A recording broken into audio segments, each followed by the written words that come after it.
اب وہ معاملہ جس کو لے کر ہیڈ لائنز بن رہی ہیں، ججنگ دا ججز. طارق محمود جہانگیری صاحب عرصے سے ہیڈ لائنز بنا رہے تھے اپنی ڈگری کی وجہ سے، مبینہ طور پر جو سمجھی جا رہی تھی کہ جعلی ہے، لیکن اس پر اب پھر ایک فیصلہ آیا کورٹ کی طرف سے اور انہوں نے ڈگری کو انویلڈ قرار دے دیا، اور دوسری طرف آصف علی زرداری صاحب نے ڈی نوٹیفائی بھی کر دیا ہے جج صاحب کو.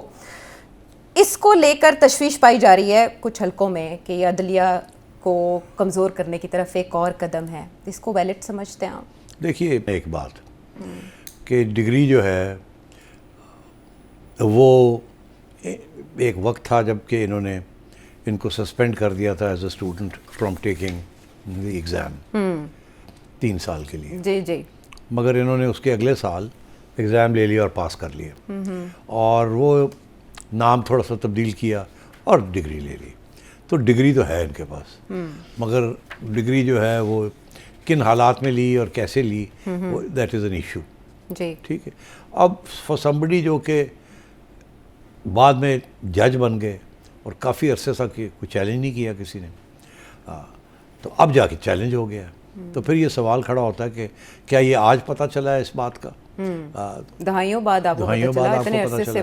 تو اگر ایسی بات ہے تو پھر کیوں آج کیوں جاگ اٹھے آپ؟ جی. اس میں پھر جو تھیریز چل رہی ہیں وہ یہی چل رہی ہیں کہ جج صاحب جو ہیں انہوں نے کچھ ایسے فیصلے دیے ہیں جو کہ پسند نہیں کیے گئے.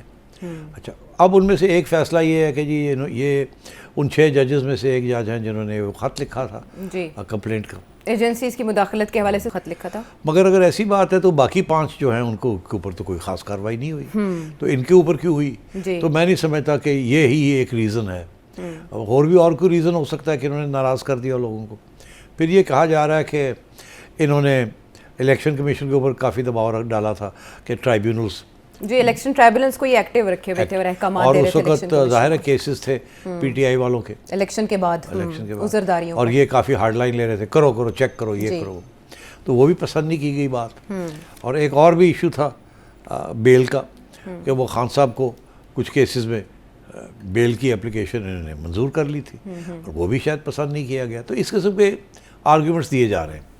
اب حقیقت کیا ہے اس میں پھر اور بھی کچھ باتیں سامنے آ رہی ہیں کہ ان کو کہا گیا کہ تسی جاؤ کر، انہوں نے کیا کہ جی ٹھہر جاؤ، تو میں جنوری دے وچ میں چلا جاؤں گا، میری پینشن شینشن پوری ہو جائے. 5 سال پورے ہو کیونکہ ان کو کنفرنٹ کیا گیا تھا کہ آپ تو باز نہیں آ رہے تو پھر گھر ہی چلے جاؤ نہیں تو کڈے جاؤ گے، اور اے دیکھ لو تسی کم حرکتیں کیتیاں نے. تو انہوں نے کہا کہ اچھا ٹھیک ہے. اب ان کی جو اپیل ہوگی یہ اپیل کریں گے ظاہر ہے ٹو دی سپریم کورٹ، آئینی عدالت. ٹھیک ہے نا. ابھی لانچ نہیں ہوئی مگر ہونے والی ہے from what I can understand.